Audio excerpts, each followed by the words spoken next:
Godt. Hvis du ville sammensætte en dags måltider, altså 3 måltider for en dag, altså sammensætte en kostplan for i hvert fald en dag, og udregne kalorierne for de 3 måltider, hvor vil du så gå hen? Jamen, så tænker jeg, at jeg prøver at kigge herhen i menuen, for ligesom at danne mig et overblik over hjemmesiden. Og her der kan jeg se under punkt 5, at der står noget med kostsammensætning. Så der tænker jeg, vil bevæge mig ind af ved at klikke på den. Så kan jeg så se, at der allerede her kommer op sammensætte et stabilt kostprogram. Og så har vi allerede her de 2 første gange morgenmad. Og der tænker jeg sådan en gang græsk yoghurt. Det lyder sgu lækkert med 240 kalorier. Så det husker vi på en gang. Og ellers så kigger vi lidt hernede af med frokost. Så tænker jeg kunne godt tænke mig et kogt æg her og en lille ostemad. Det lyder også lækkert med 260 kalorier. Og ellers ned til aftensmad. Der er ellers mange gode her. Ja. Jamen så tænker jeg, at den første hoppe med tomatsuppen, den så faktisk rigtig, rigtig god ud. Så der siger vi 340. Og bare lige for at huske alle, så har vi 240, 260 og 430, undskyld.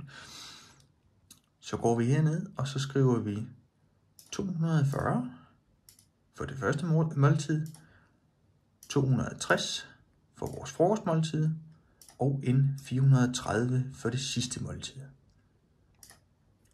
Så har jeg indtaget 930 kalorier for en dag. Yes.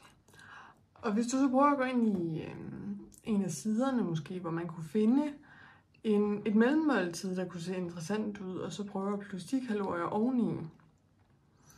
Så tænker jeg, at vi prøver at gå lidt op igen og se, hvad vi ellers kan finde her på siden. Umiddelbart så tænker jeg, at jeg måske skulle ind i inspiration.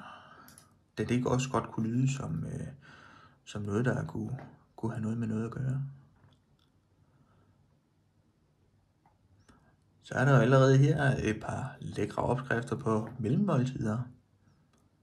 Ja. Så tænker jeg, at jeg laver et par pølsehorn, fordi det ser lækkert ud, og hvem har ikke lyst til et lille pølsehorn? Og der er simpelthen 126 kalorier per styk, og der er simpelthen 10. Og nu når det er et mellemmåltid, så er 1 til 2 stykker, det kunne man da godt lige spise.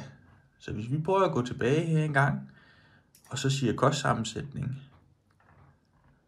og ruller ned i bunden til vores udregner her, så tænker jeg, at 126, og jeg kunne godt lige spise et lille en mere. Det giver os 252. Så hvis jeg nu prøver at plusse det sammen med vores aftensmad, morgenmad og mellemmåltid, eller middagsmåltid, her i kalorier, så får jeg indtaget lige under 1200 kalorier på en dag. Det tænker jeg også er okay. Og jeg tror også, der er plads til lidt ekstra guffeløde. Yes.